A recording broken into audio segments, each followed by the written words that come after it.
मैं अपनी माँ का सामान बांध रही थी, तभी मेरी सहेली मुझसे मिलने चली आई और मुझे सामान पैक करते देखकर हैरत से पूछने लगी, क्या तुम कहीं जा रही हो जो यह सामान पैक कर रही हो?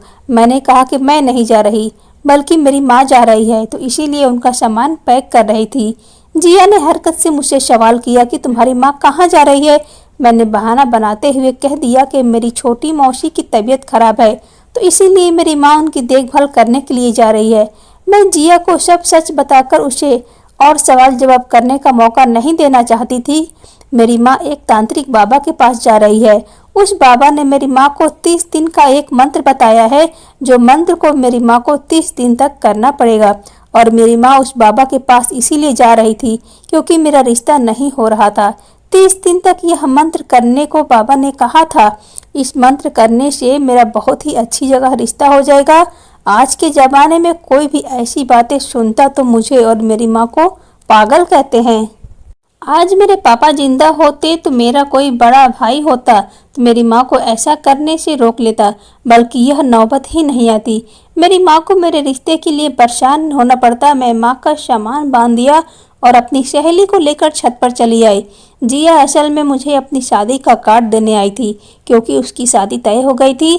माँ के जाने का समय हो रहा था और मैं भगवान से प्रार्थना कर रही थी कि मेरी सहेली जिया को माँ के जाने से पहले ही अपने घर भेज दो, क्योंकि मैं नहीं चाहती थी कि मेरी माँ के मुंह से गलती से भी कुछ निकल जाए कि वह कहाँ जा रही है। मेरी प्रार्थना भगवान ने सुन ली और कुछ देर बैठने के बाद जिया अपने घर को चली गई। उसके जाने के 5 मिनट बाद ही माँ भी मुझे आवाज़ देते हुए सामान लाने को कहा। मैंने माँ का सामान उन्हें पकड़ाया और एक बार फिर से उन्हें रोकना चाहा। माँ, तुम्हें जाने की क्या ज़रूरत है? यह सब कुछ करना ठीक नहीं है। मेरी माँ मेरे सिर पर हाथ फेरा और कहने लगी कि मैं यह सब कुछ तेरे लिए ही तो कर रही हूँ। सिर्फ 30 दिन की ही तो बात है। मुझे विश्वास है कि तू मेरे पीछे अपने बहन भाई का अच्छे से ख्याल रख लेगी। जब मैं वापस आऊँगी तो तेरी शादी बहुत ही धूमधाम से करूँगी। माँ ने मेरी एक भी ना सुनी और घर से निकल गई। मुझे तो यह भी नहीं पता था कि मेरी माँ कहाँ जा रही है, वह बाबा कहाँ रहते हैं। मेरी माँ को पूरे 20 दिन तक बाबा के आश्रम में रहना था। मैं तो यह भी नहीं जानती थी कि यह आश्रम इस शहर में है या फिर दूसरी जगह पर। माँ से तो मैं पूछने की भी कोशिश की थी और कहा था कि जहाँ जगह जा रही हो वह पता तो दे दो, लेकिन माँ ने साफ मना कर दिया और कहा था कि बहुत ही गुप्त रूप से यह काम करने जा रही हूँ और अब अपना काम करके ही वापस लौट कर आऊँगी। इसीलिए मैं नहीं चाहती थी कि मेरे और तुम्हारे बीच में किसी भी तरह का कोई बातचीत हो। मैं इन 30 दिनों तक किसी से भी बात नहीं कर सकती। मेरी माँ मुझे समझाकर चली गई थी। मैं तो दरवाज़ा बंद कर लिया और मैं अपनी सहेली की शादी का कार्ड खोलकर देखकर अगर अपनी माँ के सामने ही यह कार्ड खोल देती तो मेरी माँ को और भी ज़्यादा अफसोस होता कि उनकी बेटी की उम्र अब 25 साल हो गई है और वह अभी तक कुंवारी बैठी है। हम 3 भाई बहन थे। मैं सबसे बड़ी थी और सबसे छोटा भाई था। सबसे बड़े होने की वजह से मेरी माँ से मेरा बहुत ही गहरा रिश्ता बन गया था। मेरी माँ मुझे बहुत प्यार करती थी। बचपन से ही मेरा रिश्ता मेरी माँ ने अपनी सहेली के बेटे से तय कर दिया था और यह बात हमारे जानने वालों को सबको पता थी कि मेरी शादी बचपन से ही तय है। लेकिन जब मेरे पापा बीमार हुए और हमारे घर में गरीबी ने पांव पसारे तो फिर मम्मी की सहेली ने साफ मना कर दिया। उन्होंने हमसे आंखें फेर ली। पापा क्या बीमार हुए, सबकी असलियत हम पर खुल गई थी। हमारे अपने सगे रिश्तेदार भी अब हमारे नहीं रह गए थे। सबका पता चल गया था कि कौन अपना है और कौन पराया। जब पापा बीमार हुए थे तो उस समय हमारी हालत बहुत खराब थी, क्योंकि मेरे पापा अकेले कमाने वाले थे और उनकी कमाई से ही घर खर्च चलता था। मोहल्ले वाले ने तो फिर भी थोड़ा बहुत साथ दिया था, लेकिन रिश्तेदारों ने तो बिल्कुल ही रिश्ते खत्म कर दिए थे। कोई भी हमारे घर नहीं आता जाता था कि कहीं हम उनसे पैसे न मांग ले। हमने सरकारी अस्पताल में अपने पापा का इलाज करवाने की कोशिश की, मगर किस्मत में पापा का बचना मुमकिन ही नहीं था।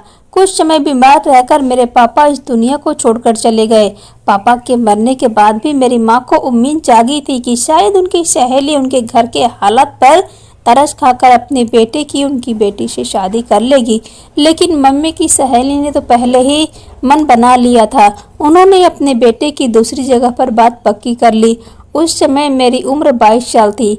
मम्मी की सहेली ने मेरे बारे में बहुत ही गलत अफवाह फैला दी ताकि लोग उन्हें दोषी ना कहे और बुरा वक्त आया तो रिश्ता तोड़ दिया। इससे यह हुआ कि मेरे रिश्ते बहुत ही कम आने लगे थे। जो भी आते वह मना कर जाते। इस सब से मेरी माँ बहुत परेशान हो गई थी। अब घर का खर्च चलाने के लिए भी माँ दूसरों के घर में जाकर काम करने लगी थी और मैं भी कुछ बच्चे इकट्ठे कर लिए थे और उन्हें घर पर ट्यूशन देना शुरू कर दिया था, जिसकी वजह से हमारे घर की दाल रोटी चलने लगी थी। मगर मेरी माँ को हर वक्त मेरी शादी की चिंता सताए रहती थी। मेरी उम्र 25 साल हो चुकी थी और मेरे साथ की सारी सहेलियों की, मेरी चाची की बेटियों वगैरह की शादी हो चुकी थी। सिर्फ मैं ही बची थी। कुछ दिनों पहले मोहल्ले की एक औरत माँ के पास आकर बैठी थी और उसी ने माँ को बाबा के आश्रम में जाने को कहा था। उन्होंने बताया था कि वहां जाकर 30 दिन तक तुम्हें बाबा के बताए अनुसार काम करना पड़ेगा तो तुम्हारी हर इच्छा पूरी हो जाएगी। मैंने माँ को कहा बाबू के चक्कर में हमें नहीं पड़ना चाहिए। मैं अपनी माँ को बहुत समझाया, हर मुमकिन कोशिश की, मगर मेरी माँ ने मेरी एक नहीं सुनी और वह 30 दिन के लिए आश्रम में रहने के लिए चली गई। माँ के जाने के बाद हमारा घर बहुत ही खाली खाली हो गया था। मेरे दोनों छोटे बहन भाई, जिनकी जिम्मेदारी अब मेरे ही सर पर थी, मैं उनका ध्यान रख रही थी। माँ को गए आज 5वां दिन था जब मेरा भाई अचानक खेलता हुआ बाहर से घर आया और मुझसे कहने लगा कि दीदी, आज मैंने माँ को देखा था। जहाँ मैदान में खेल रहा था वहाँ से मैंने माँ को गुजरते देखा। मैं हैरान थी कि माँ तो 30 दिन के लिए गई थी, तो अब क्या वापस आ गई हैं? और अगर आ गई है तो घर पर क्यों नहीं आई? मैं काफी देर तक माँ का इंतजार करती रही कि शायद वह घर वापस आ जाए, लेकिन पूरा दिन गुजर गया और पूरी रात भी गुजर गई, लेकिन माँ वापस नहीं आई। तो मुझे लगा कि शायद मेरे भाई को गलतफहमी हुई होगी। माँ जाते वक्त अपने कमरे को भी ताला लगा दिया था। अब एक ही कमरे में हम तीनों बहन भाई रहते थे, सोते थे। जब भी मोहल्ले से कोई आता तो मेरी माँ के बारे में सवाल करता तो मैं बहाना बना देती कि मेरी माँ अपनी बहन के यहाँ रहने के लिए गई है, मौसी की तबीयत ठीक नहीं है। मैं यही सोच रही थी कि कब मेरी माँ वापस आ जाएगी। और जब एक दिन मैं घर का सामान खरीदने के लिए घर के पास वाले मार्केट गई, वहाँ मैं घर का राशन खरीद कर जब घर लौट कर वापस आ रही थी तो कुछ गुंडे मवाली ने मुझे रोक लिया और मेरे साथ बदतमीजी करने लगे। उन लड़कों में से एक लड़के ने कहा, ना इसका बड़ा भाई है और ना ही बाप है, तू अकेले घर को कैसे चलाएगी? अपने छोटे छोटे भाई बहनों को कैसे पालेगी? यह 500 रख और रोज आना हमें खुश करके जाना, और इसी तरह महीने के 15,000 हो जाएंगे। यह सब कहकर वह लोग खूब हंस रहे थे। मैंने धक्का देकर वहां से भाग गई। मैं घर जाकर पूरी रात रोई और फिर धीरे धीरे 30 दिन पूरे हो गए। और फिर जब माँ घर आई तो उन्हें देखकर मेरी आंखें फटी की फटी रह गई थी। एक पल के लिए तो मैं उन्हें पहचान ही नहीं पाई थी। मेरी माँ की तो जैसे कि काया ही पलट गई थी। मेरी माँ एकदम से सुहागन लगने लगी थी, जिनकी रंगत भी काफी निखर गई थी। और मेरी माँ ने जो कपड़े पहने थे वह भी काफी सुंदर चमकदार सितारे लगे थे, जगमगा रहे थे। मैं शक भरी नजरों से अपनी माँ को देखा और कहा, माँ यह सब क्या है? मेरी बात सुनकर मेरी माँ ने कहा कि मैं तुझे कहा था ना, मैं तेरा रिश्ता पक्का करके ही रहूंगी। तो मैं तेरा रिश्ता पक्का कर दिया है। 1 महीने बाद तेरी शादी है। माँ की बात सुनकर मेरी समझ में नहीं आ रहा था कि इस बात पर मैं खुश रहूं या नाराज वगैरह। मुझसे बात किया और बगैर मेरी मर्जी जाने मेरी माँ ने मेरी जिंदगी का इतना बड़ा फैसला कर दिया। और वह भी मुझसे बता रही है कि अब तू चिंता मत कर, कल ही तेरे ससुराल वाले आएंगे तो तू अपनी आंखें अब मुझ पर मत दिखा। मुझे समझ नहीं आ रहा था कि यह बैठे बिठाए मेरी माँ को इतना अच्छा रिश्ता कहाँ से मिल गया जो वह खुशी से पूरी नहीं समा रही थी। मैंने अपनी माँ का सूटकेस खोलकर उनके कपड़े वापस अलमारी में रखना चाहे तो मैं चौंक गई, क्योंकि पूरे सूटकेस में नए नए कपड़े भरे थे। आखिर इतने सारे नए कपड़े माँ को किसने दिलाए थे? मुझे याद है तो उनके पास सिर्फ थोड़े ही पैसे थे। इतने महंगे कपड़े हमने अपनी जिंदगी में कभी नहीं देखे थे, तो फिर खरीदने का तो सवाल ही नहीं बनता था। मैंने इस समय माँ को आवाज देकर बुलाया और पूछा कि माँ यह सब क्या है? तो मेरी माँ कहने लगी कि तेरे होने वाले ससुराल वालों ने बहुत ही ज़्यादा अमीर है, उन्होंने ही मुझे यह सब शगुन के तौर पर सारे कपड़े दिए हैं। ना जाने क्यों मुझे मेरी माँ की बात पर विश्वास नहीं आया, लेकिन फिर भी मैं चुप हो गई, क्योंकि अब मेरे पास कोई दूसरा चारा भी नहीं था। अगले दिन मेरे ससुराल वाले आए तो उनके साथ लड़का नहीं था। हालांकि मैं उसी को देखना चाहती थी कि किस लड़के से मेरी शादी होने जा रही है। मेरी माँ ने कहा, तू चिंता मत कर, लड़का बहुत ही हैंडसम और अच्छा खासा कमाता है, तुझे सारी जिंदगी सारी उम्र खुश रखेगा। मैं भी अपने दिल से सारे चिंता निकाल दिए और शादी के लिए हाँ कर दी। अब मेरे घर में शादी की तैयारी होने लगी। मेरी शादी में अभी कुछ ही दिन बाकी थे। एक दिन मैंने माँ को एक अजीब सी हरकत करते देखा। माँ ने अपने बैग से मिट्टी निकाली और पानी में मिलाकर उसे पीने लगी। मैंने अपनी माँ को ऐसा करते पहले कभी नहीं देखी थी, इसीलिए मैं दंग रह गई कि माँ यह सब क्या कर रही है। मैंने फौरन जाकर अपनी माँ से सवाल किया तो वह कहने लगी कि तुझे बता दूंगी, लेकिन अभी नहीं, समय आने पर जब तेरी शादी होगी। तो मैं चुप हो गई। खैर, अब मेरी शादी के दिन भी आ गया था। फेरों के समय मैं अपने होने वाले पति को देखा। यह देखकर मेरे दिल को तसल्ली हुई कि कम से कम मेरी माँ ने मेरे लिए एक अच्छा हैंडसम सा लड़का पसंद किया था। जब मैं विदा होने लगी तो मेरी माँ ने मुझे गले लगाते हुए मेरी मुट्ठी में एक पुड़िया पकड़ा दी और मेरे कान में धीरे से बोली, यह वही मिट्टी है, यह कोई आम मिट्टी नहीं है, बल्कि मैं इसे बाबा के आश्रम से लेकर आई थी। यह तुम्हारे लिए है, मेरी तरफ से शादी का गिफ्ट। मैं दिल ही दिल हैरान थी कि यह कैसा गिफ्ट हुआ। माँ ने फिर धीरे से कहा कि खास राज की बात है जो मैं तुझे फिर कभी बताऊंगी, बस इस मिट्टी को किसी की नज़रों में मत आने देना। मैंने ऐसा ही किया और जाकर मिट्टी की पुड़िया को अपने सामान में छुपा लिया। अगले दिन मुंह दिखाई की रस्म चलती रही। मेरी माँ भी आई हुई थी। मैंने चुपके से अपनी माँ से पूछा कि माँ, तुमने वह मिट्टी मुझे क्यों दी, उसका क्या काम है। माँ कहने लगी कि मिट्टी कोई मामूली मिट्टी मत समझना। जब भी तेरा पति से तुझे झगड़ा करे तो तू इस मिट्टी को पानी में घोलकर अपने पति को पिला देना। फिर देखना तेरा पति तेरा कैसा गुलाम होकर तेरे आगे पीछे फिरेगा। पति को काबू में रखना बहुत जरूरी होता है, नहीं तो पति औरत पर सवार हो जाता है और उससे ही गुलामी करवाता है। माँ की बात सुनकर मैं सोचने लगी कि मेरी माँ ठीक ही तो कह रही है। पति को काबू में नहीं किया तो पति अपनी गुलामी के साथ साथ अपने पूरे खानदान की गुलामी करवाता है। आखिर मेरी माँ मेरे भले के लिए ही तो कह रही थी। इसीलिए मैंने अपनी माँ से वादा किया कि जैसा आप कह रही हो मैं वैसा ही करूँगी। वैसे तो मेरा पति बहुत ही अच्छा था और मेरा बहुत ख्याल रखता था और मुझे नहीं लगता था कि कभी हम दोनों के बीच लड़ाई होगी। लेकिन यह तो शादी के नए नए दिन थे। शादी के नए नए दिनों में सारे पति अपनी पत्नी के साथ अच्छा ही व्यवहार करते हैं। एक दिन ऐसा हो गया कि मेरे पति का मुझसे लड़ाई हो गई, लेकिन उस लड़ाई में गलती मेरी ही थी। मेरे पति ने मुझसे कहा था कि मैं उनकी माँ को समय से दवा दे दिया करूं, क्योंकि अगर वह समय से दवा ना खाएं तो उनकी तबीयत बिगड़ने लगती है। लेकिन मैं इस बात को भूल गई थी और मेरी सास की तबीयत इतनी ज़्यादा खराब हो गई कि उन्हें अस्पताल ले जाना पड़ा था। वापस आकर मेरा पति मुझसे बहुत नाराज हुआ और मुझ पर बहुत चीखा चिल्लाया। मैं भी उससे लड़ने लगी। इसमें मेरी क्या गलती है? मैं भूल गई तो क्या करूं? मैं जानबूझकर तो यह सब गलती नहीं की थी। मैं भी उनसे लड़ने लगी। होते होते हमारी लड़ाई इतनी काफ़ी बढ़ गई कि वह गुस्से में घर से बाहर चला गया। अचानक ही मुझे अपनी माँ की दी हुई वह मिट्टी याद आई तो मैं खुश हो गई और जल्दी से वह पानी में घोलकर उसका एक शरबत बनाया और अपने पति के आने का इंतजार करने लगी। जैसे ही पति घर में दाखिल हुआ मैं बहुत ही मीठे शब्दों में उससे बोली, गुस्सा ठंडा कर ले और यह शरबत पी लो। मेरे पति ने वह शरबत पीना शुरू किया और मैं सांस रोककर उसे देखने लगी कि माँ की बातों ने मेरे दिमाग में आने लगी और मैं तो यही सोचा था कि शरबत पीते ही वह मेरे पैरों में बैठकर मुझसे माफ़ी मांगेगा, मगर जो हुआ वह तो मेरे सपने में भी नहीं सोचा था। वह शरबत पीते ही एकदम से मेरे पति की तबीयत खराब होना शुरू हो गई।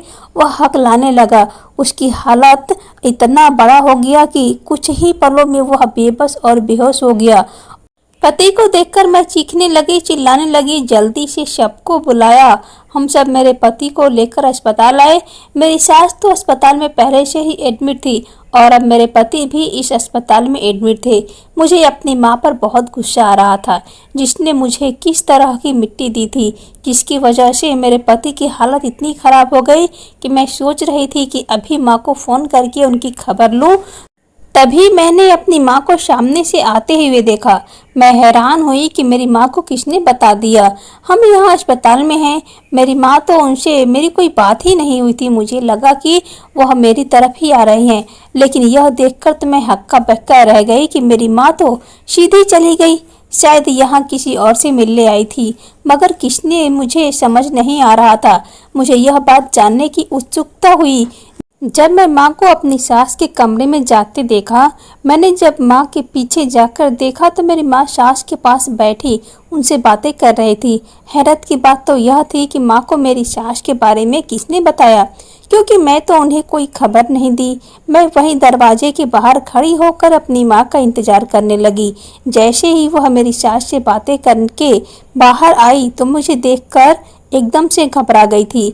मैंने पूछा, तुम्हें किसने बताया मेरी सास बीमार है और यहाँ अस्पताल में है? मेरी बात सुनकर मेरी माँ ने कहा, मुझे तो तेरे सास ने ही बताया था। तूने तो मुझे खबर देना भी गवारा नहीं किया। अब अगर बेटी की माँ होकर मैं तेरी सास को ना देखना तो आती तो फिर कल ससुराल में तुझे ही बातें सुननी पड़ती। इसीलिए मैं तेरी सास को आज देखने चली आई। मेरी माँ की बात तो ठीक थी, मगर मुझे यह सारा मामला ठीक नहीं लग रहा था। मेरी सास ने भला मेरी माँ को क्यों खबर दी थी कि माँ तो घर चली गई थी और मैं अपने पति के पास आ गई, जिसकी तबीयत अब ठीक थी। डॉक्टर ने कुछ दवाइयाँ लिख कर दिया और फिर मैं अपने पति को वापस ले आई। अगले दिन ही मेरी सास डिस्चार्ज होकर घर आ चुकी थी।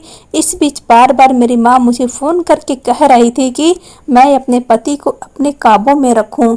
और जब मैं अपनी माँ को बताया कि वह मिट्टी पीने से मेरे पति की तबीयत खराब हो गई थी, तो माँ कहने लगी कि वह मिट्टी खाने से ऐसा कुछ नहीं हुआ होगा, क्योंकि तेरे सामने ही तो वह मिट्टी वाला पानी मैं भी तो पिया था। मुझे तो कुछ नहीं हुआ था। तेरे पति की तबीयत वैसे ही खराब हो गई होगी। लेकिन मुझे अपनी माँ पर शक होने लगा था। वह क्यों बार बार मुझे कहे जा रही थी कि वह मिट्टी वाला पानी अपने पति को जरूर पिला दो और अपने पति को काबू में रखो। माँ से कहा कि माँ, वह मिट्टी तो सारी की सारी एक ही दिन में मैंने अपने पति को पिला दी। अब तो मेरे पास खत्म हो गई है। तो मेरी माँ कहने लगी कि तुम परेशान मत होना, मैं कल तुम्हारे घर आऊंगी। तुम्हें समझ आ गया था कि आखिर मेरी माँ के दिमाग में क्या चल रहा था। वह क्या चाहती थी कि मैं अपने पति को काबू में रखूं। मेरे पति तो ठीक था और एक बार देख भी चुकी थी कि उसे पीने से मेरे पति की तबीयत खराब हो गई थी, तो दोबारा मैं रिस्क लेना नहीं चाहती थी। लेकिन इस मिट्टी के पीछे का क्या राज है, उसे जानना बहुत जरूरी था कि आखिर मेरी माँ मेरे पीछे क्यों पड़ी हुई थी। अगले दिन मेरी माँ मेरे घर आई, कहने लगी कि पहले तेरी सास से जरा हाल चाल पूछ लूं, कहीं तेरी सास बुरा ना मान जाए।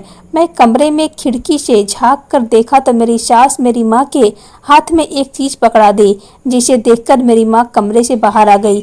मैं जल्दी से एक तरफ को हो गई और अपने कमरे में आ गई। थोड़ी देर बाद ही माँ ने आकर मुझे वह मिट्टी वाली पुड़िया दी और कहने लगी कि अपने पति को काबू में करने का यही एक तरीका है। इस मिट्टी को पानी में घोलकर अपने पति को पिलाते रहो और डरने वाली कोई बात नहीं है, पहले जैसा कुछ भी नहीं होगा। मैं साफ साफ बात करने का फैसला कर लिया और माँ को कहा कि क्या तुम जानती हो कि इस मिट्टी में क्या है? तो मेरी माँ कहने लगी कि अरे मिट्टी क्या होता है, मिट्टी तो मिट्टी होती है। मैंने कहा कि माँ, मुझे झूठ मत बोलो, क्योंकि जब मेरे पति की तबीयत खराब हुई थी तो डॉक्टर ने मुझे बताया कि जो चीज़ तुम्हारे पति ने खाई है उसमें जहर मिला हुआ है। माँ, आपको पता था कि मिट्टी में जहर था और फिर से आप जहर वाली वही मिट्टी मुझे लाकर दे रही हो कि मैं अपने पति को पिलाऊं और उसे मौत की नींद सुला दूं। आखिर तुम मेरे पति को जान से क्यों मारना चाहती हो? क्यों अपनी बेटी का घर उजाड़ना चाहती हो? मेरा पति भी उस समय मेरे पास ही खड़ा था और यह सब सुन रहा था। मेरी माँ का तो रंग ही उड़ गया था। कहने लगी कि तुम मुझे गलत समझ रही हो, ऐसा कुछ भी नहीं है।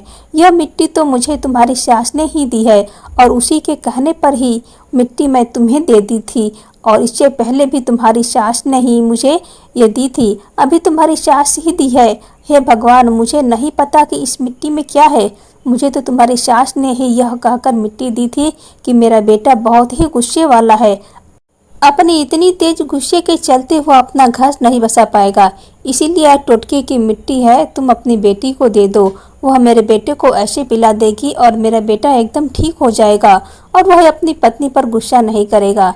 अपनी माँ के मुंह से यह बात सुनकर मैं अपनी सास को अपने कमरे में बुलाया और कहा कि आपका सारा राज खुल चुका है और आपने ही उस मिट्टी के जरिए मेरे पति को जान लेने की कोशिश की है।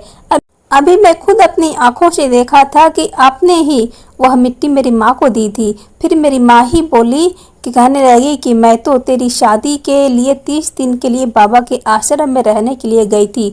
वहाँ एक दिन यह औरत भी आई और उसके साथ मेरी अच्छी बातचीत होने लगी, तो मैं इसे तुम्हारे बारे में बताया कि मेरी बेटी है और मैं उसके रिश्ते के लिए परेशान रहती हूँ और इसीलिए 30 दिन तक बाबा के आश्रम में रहने आई हूँ। तो इस औरत ने झट से अपने बेटे का रिश्ता पेश कर दिया और मिट्टी को देते हुए कहा कि अगर तुम्हारी बेटी यह मिट्टी पानी में किसी तरह मिलाकर पिला देगी तो मेरा बेटा, क्योंकि बहुत ही गुस्से वाला है, उसका गुस्सा कम हो जाएगा और वह एक अच्छा पति साबित होगा। क्योंकि मेरा बेटा बहुत ही गुस्से वाला है, इतने गुस्से वाला कि मेरे जानने वाला कोई भी अपनी बेटी देने के लिए राजी नहीं है।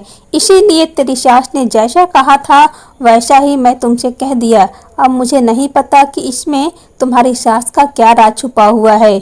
मेरे पति ने अपनी माँ को देखते हुए कहा कि मैं समझ गया हूँ, आपने यह सब क्यों किया। आप मुझे रास्ते से हटाना चाहते हैं ताकि यह सारी दौलत और जायदाद आप अपने सगे बच्चों के नाम पर कर सके। आप अब तक तो मेरी माँ बनने का नाटक करती रही, जबकि हकीकत तो यही है कि आप सौतेली थी और अपने सौतेलेपन का दिखावा ही करती थी।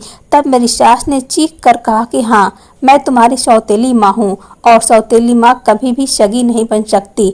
नाटक करते करते अब तंग आ गई हूँ। मैं चाहती थी कि तुमको किसी भी ऐसे तरीके से रास्ते से हटा दूँ कि हम लोगों पर इल्जाम न आए। इसीलिए मैंने तुम्हारी पत्नी का सहारा लेने का सोचा है कि यह सारा इल्जाम तुम्हारी बीवी पर आता और हम लोग साफ साफ बच जाते।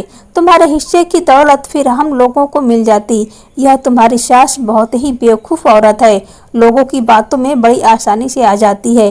बेटी की शादी करवाने के लिए मंत्रों का जाप करने लगी। मैंने भी इसकी बेवकूफ़ी का फ़ायदा उठाने का सोचा, अपना दोस्त बनाया और इसके साथ तुम्हारा रिश्ता पक्का करवा दिया। मैंने मिट्टी में स्लो पॉइजन मिला दिया जो कि धीरे धीरे तुम्हारे शरीर को अंदर ही अंदर खत्म कर देता। मैं यह काम इन दोनों माँ बेटी के जरिए करवाना चाहती थी ताकि बाद में कोई बात बने तो सारा इल्जाम इन पर आ जाए। मैं चाहती थी कि तुम लोगों का झगड़ा होता, इससे कि लोगों को पता चलता कि तुम दोनों की आपस में नहीं बनती थी और इसीलिए तुम अपने पति को रास्ते से हटाना चाहती थी। इसीलिए मैंने उस दिन अपनी तबीयत खराब होने का बहाना किया था और फिर तुम दोनों के बीच झगड़ा हुआ, मगर तुम बच गए। इसीलिए मैंने आज फिर तुम्हारी सास को बुलाकर यह काम करने के लिए कहा। अपनी सास के मुंह से यह सब सुनकर मैंने भगवान का धन्यवाद किया कि मेरी सास का राज समय रहते पता चल गया। मगर मेरी सास अपने साजिश में कामयाब हो जाती तो मैं अपने पति को हमेशा के लिए खो देती। मेरे पति ने इस रात अपना सामान उठाया और मुझे लेकर अलग घर में शिफ्ट हो गए। मेरी माँ ने मुझसे और मेरे पति से माफ़ी मांगी। इस बारे में उन्हें कोई जानकारी नहीं थी। मेरे पति ने मेरी माँ को माफ़ कर दिया और मैं भी अपनी माँ को माफ़ कर दिया। मैंने अपनी माँ को समझाया कि माँ, आजकल के ज़माने में यह जादू टोने टोटके कुछ नहीं होते, जो किस्मत में होता है वही होता है। मेरी किस्मत में शायद इतने अच्छे पति का प्यार लिखा था, इसीलिए मुझे वह मिल गए। अब आप अपने घर जाएं और खुशी से अपनी ज़िंदगी बसर करें। मैं मेरे पति ने मिलकर अपनी ज़िंदगी की नई शुरुआत की। मेरे पति ने अपनी सारी दौलत जायदाद अपनी सौतेली माँ के हवाले कर दिए और खुद के बलबूते पर अपना एक छोटा सा बिजनेस खड़ा किया। भगवान की कृपा ऐसी हुई कि बिजनेस दिन ब दिन में तरक्की करता गया और आज हमारे पास पैसा, गाड़ी, बंगला, नौकर सब कुछ है और मेरे पति जो हमेशा मेरे साथ रहेगा, जिसने मेरी ज़िंदगी को स्वर्ग बना दिया है। दोस्तों, वीडियो कैसा लगा कमेंट करके ज़रूर बताना।